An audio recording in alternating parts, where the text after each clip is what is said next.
Muy bien, continuando con las clases teóricas, hoy día vamos a hablar de una enfermedad común en la edad pediátrica y la cual debemos conocerla, saber diagnosticarla y ver la importancia de su tratamiento. Vamos a hablar de infección urinaria. Eh, Como introducción, vamos a hablar que es un problema clínico común e importante en la niñez. Las infecciones urinarias superiores, así las vamos a llamar a las pielonefritis, pueden generar cicatrices renales en el tiempo, hipertensión arterial y en el pasar de los años puede llegar a enfermedad renal crónica. Por eso es importante hacer un buen diagnóstico y un buen tratamiento. ¿Cómo vamos a definir infección urinaria? Vamos a definir como una bacteriuria significativa de un uropatógeno clínicamente relevante en un paciente sintomático, ¿ya? Algunas otras definiciones vamos a tener como cistitis o ITU baja, la cual va a ser una infección limitada a lo que vendría a ser vejiga y uretra, y va a presentar síntomas irritativos a este nivel, como es polaquiuria, disuria y tenesmo vesical. ¿Cuándo vamos a hablar de pielonefritis o ITU alta? Cuando la infección va a comprometer el parénquima renal, ¿ya? Esta, ah, al tener un compromiso del parénquima renal, va a tener síntomas más sistémicos como fiebre, compromiso del estado general, dolor lumbar, vómitos y pobre tolerancia oral. Es decir, la pielonefritis yo voy a diagnosticar clínicamente cuando exista compromiso del estado general, a diferencia de la cistitis. ¿Cuándo vamos a hablar de una bacteriuria asintomática? Vamos a tener a un paciente que por algún motivo se le ha tomado un cultivo, el cual ha salido positivo, pero el paciente no tiene síntomas y tiene un examen de orina normal. Otra, y, otra definición importante es la de ITU recurrente. ¿A qué pacientes vamos a considerar con ITU recurrente? Aquellos que tengan más de 3 ITUs bajas o 2 o más pielonefritis o una pielonefritis más una ITU baja en un periodo de un año. Entonces, con estos criterios nosotros vamos a poder hacer diagnóstico de ITU recurrente. La epidemiología, en pediatría aproximadamente vamos a encontrar el 7% de nuestros pacientes que van a hacer infecciones urinarias, pero va a haber una ligera variación por la edad y el sexo, y en literaturas, digamos, importantes nos hablan de del estado de circuncisión. Vamos a ver que en toda la edad pediátrica va a ser más frecuente la ITU en las mujeres, a excepción de los menores de 3 meses, ¿ya?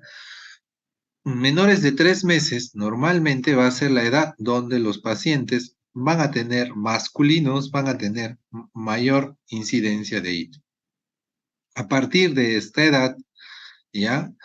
Va a ir disminuyendo y las infecciones urinarias van a ser mucho más frecuentes en las mujeres. En este grupo de edad es donde vamos a encontrar más infecciones urinarias en los varones. Eh, y bueno, podemos encontrar que en los no circuncidados va a haber aún mucho más infección urinaria en relación a los circuncidados. Es importante recordar que en nuestro país no se hace circuncisiones a rutina, ¿no? Más que todo se hacen en otros lugares del mundo a través de las diferentes creencias políticas, o perdón, religiosas que tengan.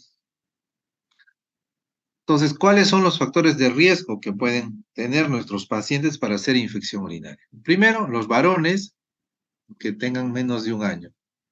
Luego, las mujeres a partir del año son la edad donde más infecciones urinarias van a tener. El estado de circuncisión, ya se ha visto que los lactantes no circuncidados con fiebre tienen mayor prevalencia de 4 a 8 veces que los varones circuncidados. Entonces, el estado de circuncisión podría ser una cirugía que pueda evitar la infección urinaria en los niños pequeños. ¿Ya? Eh, entonces, también los niños pequeños tienen la fimosis fisiológica. Esta fimosis fisiológica es lo que va a hacer que los niños pequeños tengan mayor posibilidad a tener colonizaciones e infecciones urinarias, ¿no? Entonces, la una fimosis fisiológica que poco a poco con el tiempo se va a ir traccionando el prepucio y esto va a ir disminuyendo. Después de estos primeros meses de vida, las mujeres son las que van a tener mayor posibilidad de hacer infección urinaria. Dentro de los factores de riesgo que siempre hemos escuchado es la longitud de la uretra, ¿no? Se dice mucho que las mujeres, al, al tener una uretra más corta, a diferencia del varón, tenían mayor posibilidad de un ascenso de los gérmenes que colonizaban la parte perianal y podían llegar hasta el parénquima renal. Esa es una posibilidad. Ahora, los últimos estudios hablan que el epitelio que cubre la uretra femenina parece que las bacterias tienen mayor adhesión a ese epitelio y pueden ascender más rápidamente, ¿ya? ¿Qué otros factores, además de la edad, el estado de circuncisión, vamos a tener? Por ejemplo, las anomalías urológicas obstructivas, ¿no? Como las valvas ureterales posteriores. ¿Ya? Entonces, esto también va a ser un factor de riesgo a que el niño tenga mayor predisposición a hacer infecciones urinarias. Dentro de las afecciones neurológicas vamos a encontrar el mielomeningocele con vejiga neurogénica. Entonces, todos los pacientes que tenemos con mielomeningocele, que han sido posoperados de mielomeningocele, van a tener mayor riesgo de hacer infecciones urinarias porque dentro de la alteración del mielomeningocele va a haber una vejiga neurogénica. Entonces, va a haber mayor éstasis de orina a nivel de vejiga y va a ser más fácil de colonizar por gérmenes. Otras afecciones funcionales como la disfunción de la vejiga e intestino, generalmente esto se va a asociar a pacientes con estreñimiento. Es decir, el estreñimiento va a ser un factor de riesgo para infecciones urinarias. El reflujo vesico-ureteral es el paso retrógrado de la orina desde la vejiga al tracto urinario superior. O sea, de la vejiga va a retornar la orina. ¿Ya? Como se ve en esta imagen, ¿no? Va a haber un retorno de la vejiga al parénquima cerebral, al parénquima renal. Esto se va a poder evaluar, incluso vamos a tener grados 1, 2, 3, 4, 5. ¿Ya? Entonces va a haber esto, el reflujo vésico-ureteral es la anomalía urológica más común, ¿ya? Es la más común.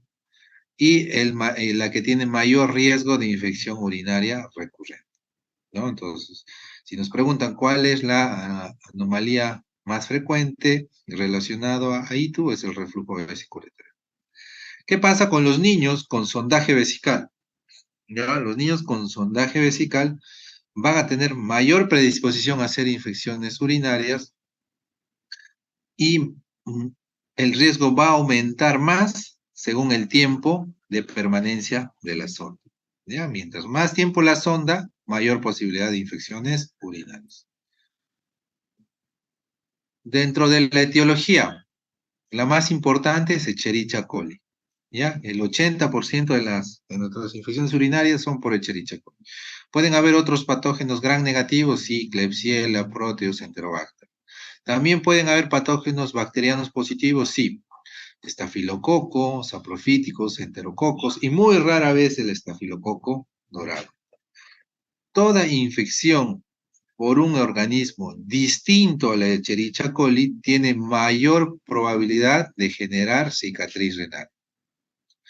Y pueden haber también infecciones virales, sí, son muy raras, pero dentro de los que se han encontrado pueden ser adenovirus, los enterovirus, los coxsackie, los ecovirus, que generalmente van a dar clínica de cistitis o de infecciones urinarias bajas.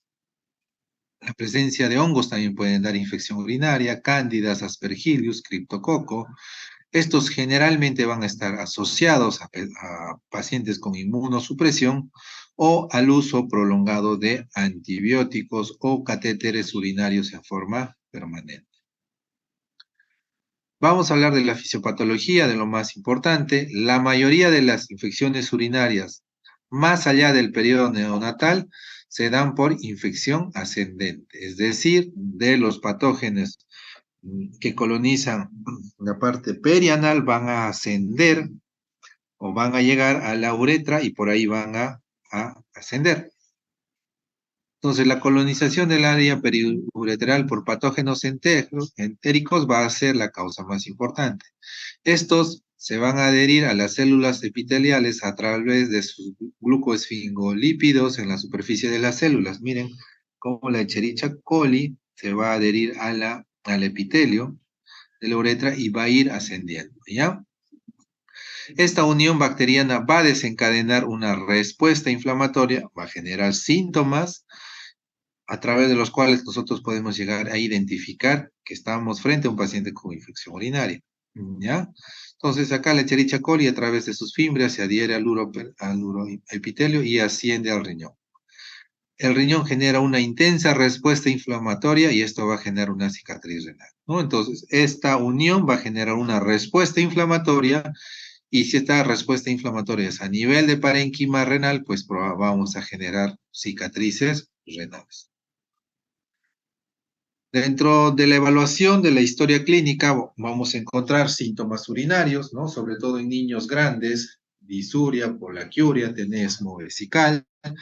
Tenemos que buscar historia de constipación crónica, de infecciones urinarias previas, de una historia o sospecha de reflujo vesicoureteral, si en la familia hay antecedentes de infecciones urinarias, reflujo vesicoureteral u otra anomalía geniturinaria, si en la etapa prenatal, a través de una ecografía, se sospechó de alguna anomalía, o que ya en las adolescentes inicien actividad sexual.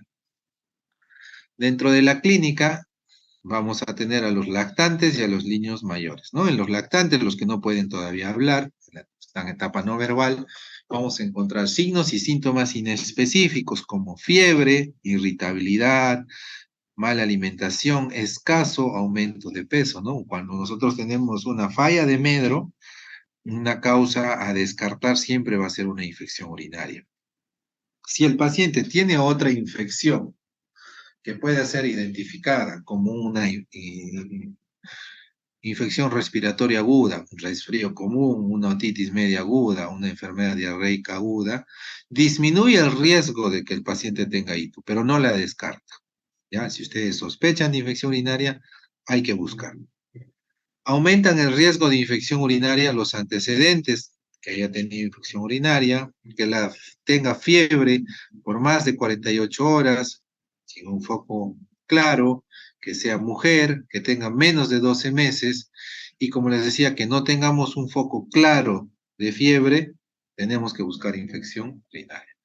En los niños más grandes, pues vamos a poder ya identificar síntomas específicos como disuria, tenesmo vesical, polaquiuria, fiebre, dolor abdominal, vamos a poder encontrar puntos renoureterales o puño percusión lumbar.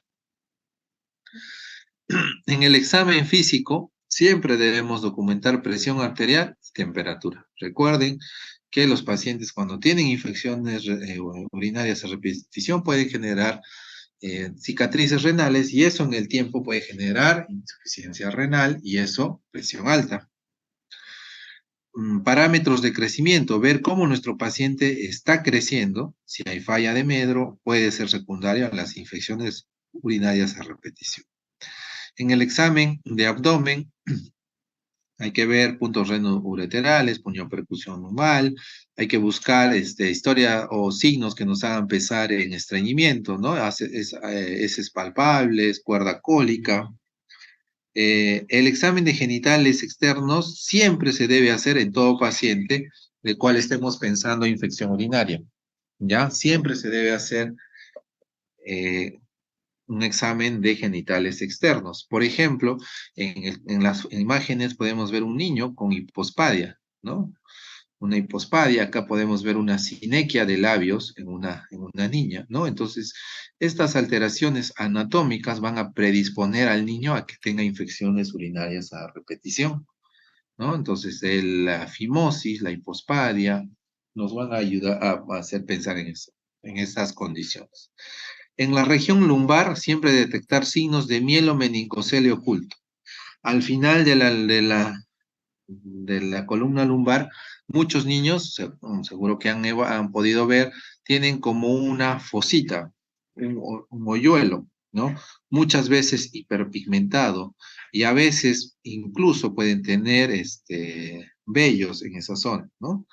Esa alteración anatómica a nosotros nos ayuda nos obliga a descartar que no haya un mielomeningocele oculto o una espina bífida oculta, porque recuerden que la espina bífida oculta o el mielomeningocele es un factor para tener vejiga neurogénica.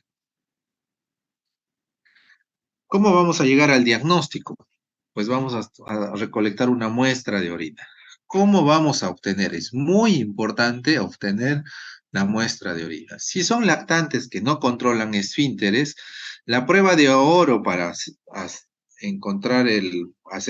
el diagnóstico o la toma de muestra es a través de una punción suprapúbica o cateterismo vesical. Es muy difícil hacer a todos cateterismo vesical, la punción suprapúbica menos probable todavía. Entonces, ¿qué utilizamos? La bolsa colectora de orina, ¿no? Todos hemos visto cómo se hacen los exámenes de orina a través de una bolsa colectora, ¿no? Hay que hacer higiene de la parte genital, se coloca la bolsa colectora y el paciente orina y eso se lleva a un examen de orina. La bolsa o al examen de orina a través de bolsa colectora tiene un valor predictivo negativo muy alto. ¿Qué quiere decir? Si me salió el examen negativo, es muy probable que no tenga. No llega a ser 100% este valor predictivo negativo. Está muy cerca del 100, pero no llega a ser 100%. Entonces, el resultado negativo a mí me descarta, en pocas palabras, la infección urinaria, pero el resultado positivo no me confirma el diagnóstico. Entonces, cuando yo tengo un examen de orina con bolsa colectora y este es positivo, yo tengo que volver a obtener una nueva muestra a través de cateterismo vesical. Ya, entonces me sale el examen de orina negativo con bolsa colectora, lo más probable es que no tenga. Pero si me sale positivo, tengo que confirmar a través de cateterismo. Yo hago un nuevo cateterismo, yo hago cateterismo vesical a estos pacientes y obtengo nuevamente dos muestras. Una muestra para repetir el examen de orina y una nueva muestra para el urocultivo. Muestras de orina no deben ser enviadas a urocultivo, ¿ya? No se debería hacer. Es una mala muestra, no se debería hacer. En niños más grandes, en los que ya controlan esfínteres, se debe obtener una muestra a través de chorro medio. Entonces, ¿qué hay que hacer? Hay que hacer la higiene de la parte genital, tanto en varones como en mujeres, y se debe obtener chorro medio. Es decir, pedir a la paciente que orine un poco, aguante y el siguiente chorro se recolecta. ¿Ya? Es el método de elección en estos pacientes que ya controlan esfínteres. ¿Qué debemos Una vez obtenida la muestra, debemos tratar de que se examine lo más antes posible, menos de 4 horas si la muestra está refrigerada, menos de 1 hora si está a temperatura ambiente. El retraso en el procesamiento de las muestras va a conllevar a que haya más falsos negativos o falsos positivos. ¿Cómo debemos interpretar el examen de orina? En nuestro medio, generalmente hacemos orina no centrifugada, 10 leucocitos de campo, mayor a 10 leucocitos por campo en una muestra no centrifugada. En una muestra centrifugada, más de 5 leucocitos por campo se considera leucocituria. Leucocituria, pero siempre debemos buscar presencia de esterasa leucocitaria y de nitritos. Recuerden que la leucocituria no solamente puede ser infecciosa, puede ser por otras causas. La esterasa leucocitaria nos va a sugerir una infección urinaria. Tiene alta sensibilidad, ¿ya? Pero tiene baja especificidad. ¿Por qué? Porque puede presentarse en otras afecciones. Pacientes con deshidratación, glomerulonefritis, apendicitis, ejercicio intenso, hasta incluso en la enfermedad de Kawasaki, podemos encontrar esterasa leucocitaria. Nitritos. Nitritos es al revés, es una prueba muy específica, pero y tiene una muy baja tasa de falsos positivos. ¿Por qué? Porque las bacterias, dentro de su metabolismo a nivel, ya sea de vejiga, van a generar desechos, y estos desechos van a ser nitritos. ¿Cuál es el problema? Que la orina debe estar más de 4 horas para que se produzca este proceso, ¿ya? Puede ser negativo en algunos casos, sí, cuando las bacterias es diferente a la Escherichia coli. Por ejemplo, Enterococcus o Pseudomonas generalmente tienen nitritos negativos, ¿ya? ¿Por qué? Porque son bacterias no reductoras de nitratos. Nitritos más esterasa leucocitaria va a aumentar la sensibilidad y especificidad del agua, ¿ya? Solo nitritos o solo esterasa leucocitaria vamos a ver que va a tener alta sensibilidad o especificidad. Si la muestra tiene leucocituria más nitritos y esterasa leucocitaria, su sensibilidad y especificidad van a ser más altas.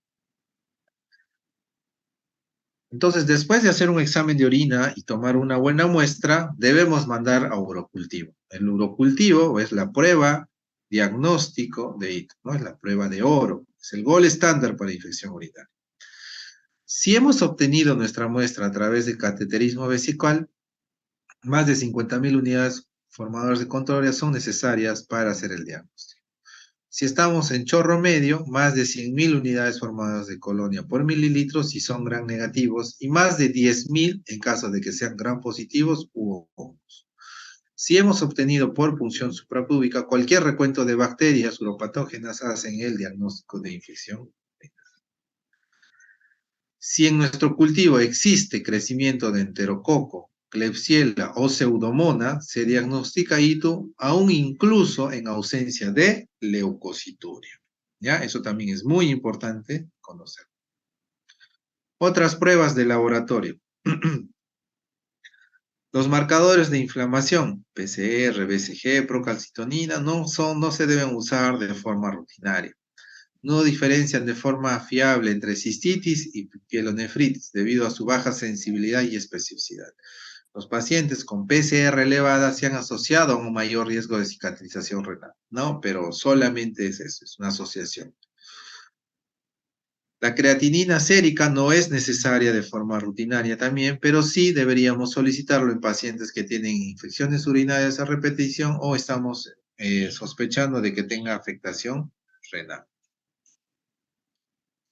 Tratamiento. El tratamiento. Los objetivos del tratamiento va a ser eliminación de las infecciones y prevención de urosepsis, alivio de los síntomas y prevención de recurrencia y las complicaciones a largo plazo. Para el alivio de los síntomas, podemos utilizar paracetamol como analgésico o antipirético. Terapia antibiótica. Ya hemos llegado a nuestro diagnóstico probable. Ya hemos tomado nuestra muestra de orina, tenemos leucocituria, más nitritos y esterasa leucocitaria positiva. Hemos mandado ya nuestro urocultivo en curso y tenemos que empezar un tratamiento empírico hasta que salga el urocultivo. Esta decisión va a depender de varios factores. Primero, la edad.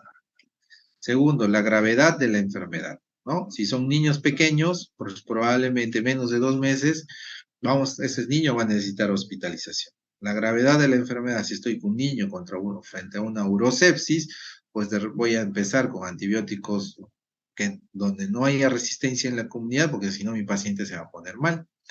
La presencia de vómitos o no me hará pensar en una terapia también hospitalaria. La duración de la fiebre antes de la presentación, si ha tenido varios días de fiebre, entonces probablemente sea mejor tenerlo hospitalizado o en observación por un tiempo. Los problemas médicos y urológicos subyacentes, como el cateterismo, ya vesical o la vejiga neurogénica, van a hacer que estos niños, al tener infecciones urinarias a repetición, hagan resistencias bacterianas a antibióticos. Pacientes, muchas veces la terapia de primera línea va a fallar. Y siempre es importante que se monitoree los patrones de resistencia en nuestra comunidad y en el paciente, ¿no? Entonces, un paciente, como les decía, con problemas urológicos va a tener resistencias a medicamentos de primera línea o de repente más. Y en la comunidad siempre es importante hacer un monitoreo, porque para los pacientes que, digamos, no tengan ningún factor de riesgo importante, con qué antibióticos debemos iniciar según la resistencia local.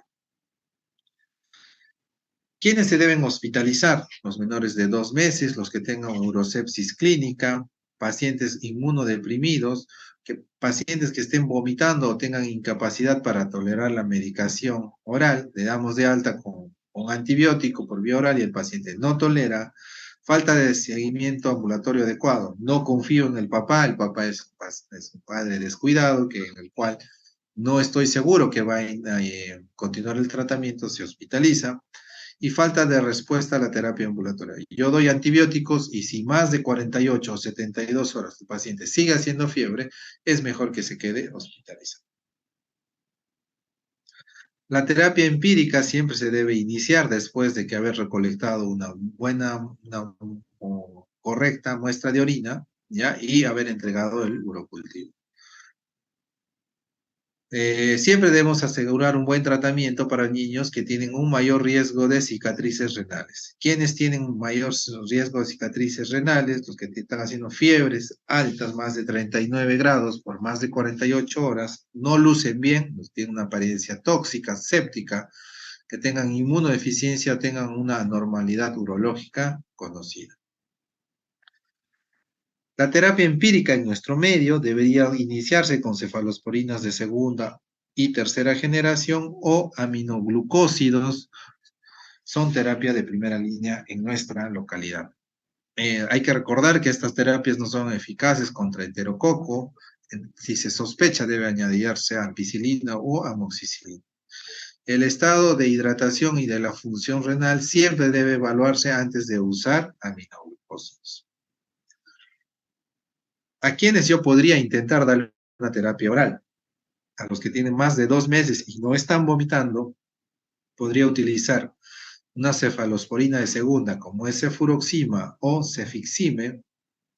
Debo asegurar un contacto cercano de la familia por 3 días al inicio del tratamiento, es decir, debo estar seguro que el paciente va a recibir el tratamiento bien en casa y que va a volver para su reevaluación. Hay que tener cuidado con que hay algunos antibióticos que no alcanzan concentraciones renales, es decir, no llegan a parenquima renal, como el caso de la nitrofurantoína. Si yo estoy sospechando de pielonefritis, la nitrofurantoína no me va a ayudar. Terapia parenteral, ¿a quiénes debo darle terapia parenteral? Puedo utilizar cefalosporina de tercera y aminoglucósidos, son las terapias de primera línea en forma parenteral.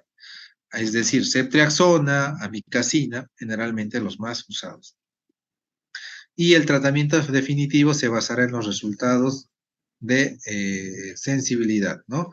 Entonces, cual sea, ya sea por terapia oral o terapia parenteral, a los 3 días yo ya debo tener mi urocultivo y me va a dar el tratamiento final. Continuar con el antibiótico que inicié, rotar de antibiótico, igual acá. continuar con el antibiótico o poder desescalar a vía oral y pensar en el alta de mi paciente. En nuestro país, hay algunos estudios que nos hablan de infecciones urinarias, ¿no? La frecuencia es en infecciones urinarias en primer episodio, Escherichia coli, y en hitos recurrentes también sigue siendo Escherichia coli la principal causa de germen. La frecuencia de resistencia en nuestro medio en poblaciones pediátricas con infección del tracto urinario no complicada ni recurrente, ¿no? Miren, la amicacina, es un medicamento que tiene muy buena, tiene muy poca resistencia, ¿no? Entonces, por eso, amicacina es nuestra terapia de primera línea. Ceftriaxona está aumentando la resistencia, así es que habría que pensar muy bien si antes de iniciar ceftriaxona versus amicacina. Esto es lo mismo del estudio, miren, amicacina, los carbapenens están con casi nada de resistencia. Actualmente ya se han reportado algunos casos, ¿no? Pero miren, amicacina es un buen medicamento en la infección urinaria en pacientes que no tengan mm, otras anomalías. ¿Cuánto debe durar el tratamiento? Si el niño está con fiebre, la pielonefritis, debe durar entre 7 a 10 días. Se podría pensar en ciclos cortos de tratamiento de 3 a 5 días para los niños que sean inmunocompetentes y que se presentan sin fiebre. O sea, 3 a 5 días si es un paciente que no tiene problemas de inmunidad y que se ha presentado sin fiebre durante esta infección. Usar antibióticos orales para completar la terapia en pacientes que iniciaron con antibióticos parenterales. Si el paciente ha iniciado con ceftriaxona, ya, y está yendo muy bien, yo podría desescalar a cefixime o cefuroxima sin ningún problema, previo resultado del urocultivo, ¿ya? ¿Cuándo podemos pasar a vía oral? Si el paciente tolera líquidos orales y el paciente ha estado afebril durante 24 horas, ¿no? El paciente tiene buena tolerancia oral y no ha hecho fiebre en las últimas 24 horas. No hay duración mínima de la terapia parenteral. No es que le doy 3 días de ceftriaxona y 7 de cefuroxima, no. Tiene que ser según la respuesta.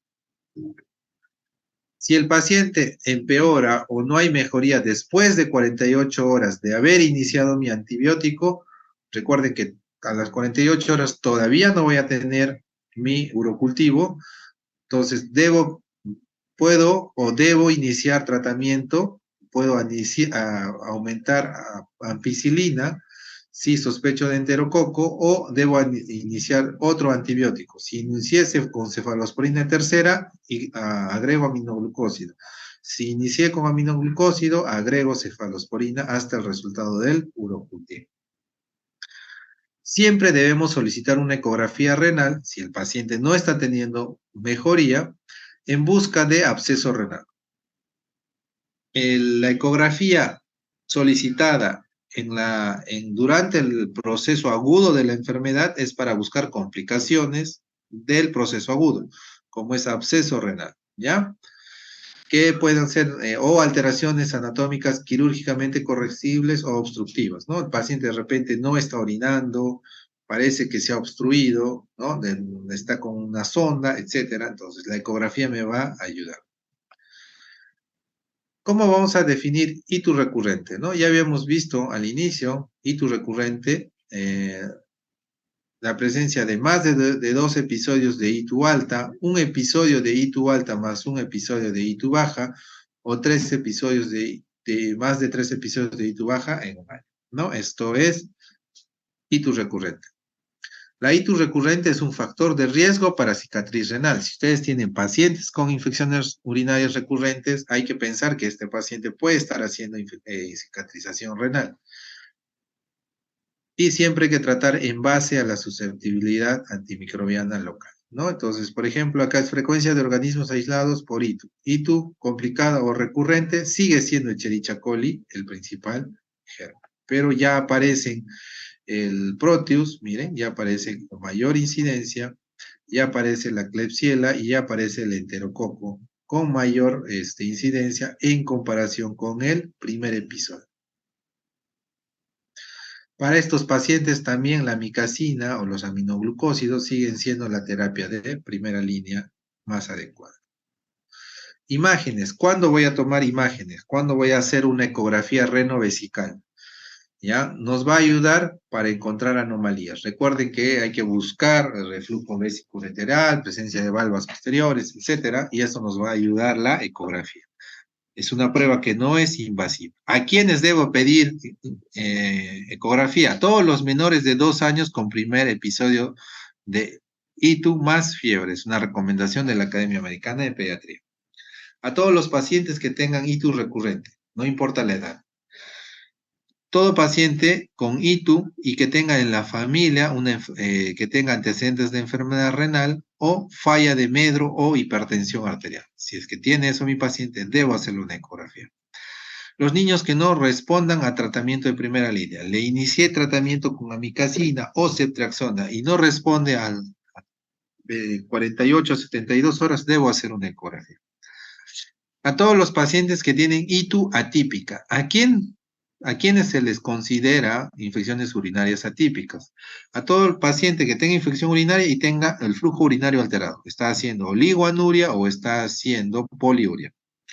Aumento de creatinina, presencia de masa abdominal o vesical, que esté haciendo sepsis o que hayamos encontrado una bacteria diferente a la Escherichia coli o que no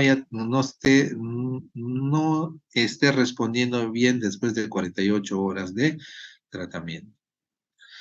Entonces, la ecografía, como hemos visto, tiene dos momentos. Tiene un momento para solicitarla durante el tratamiento, durante el proceso agudo, si yo sospecho de complicaciones como absceso renal o perirrenal.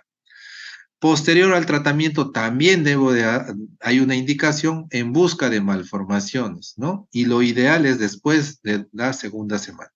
¿Por qué no se evalúa en las primeras semanas malformaciones renales? Porque todo el parénquima renal y la vía urinaria van a estar distorsionadas por el mismo proceso infeccioso.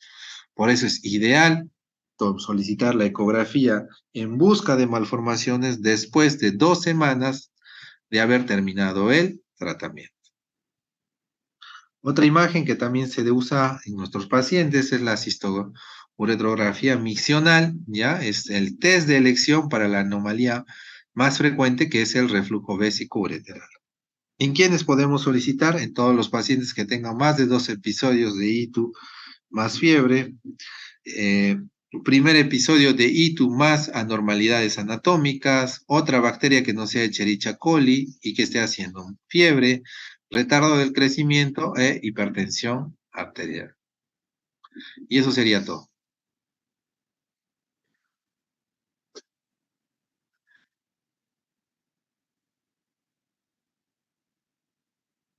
¿Alguna duda, pregunta?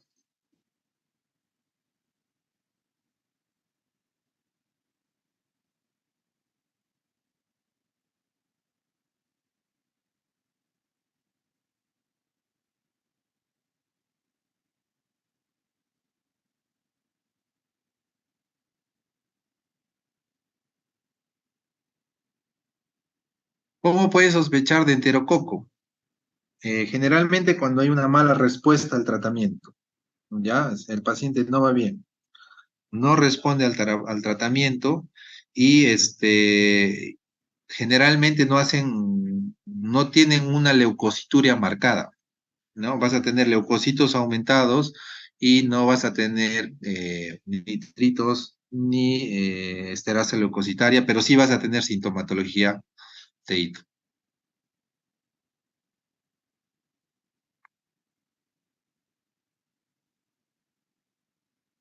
¿Alguna otra pregunta?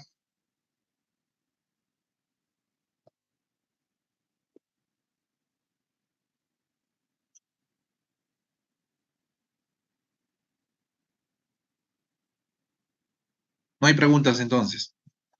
Muy bien. Muchas gracias con todos. Igual yo les voy a mandar la presentación a través de su coordinador. Cualquier cosa, estamos en contacto. Gracias, hasta luego. Muchas gracias, doctor. Buenas tardes. Gracias, doctor. Chao, chicos.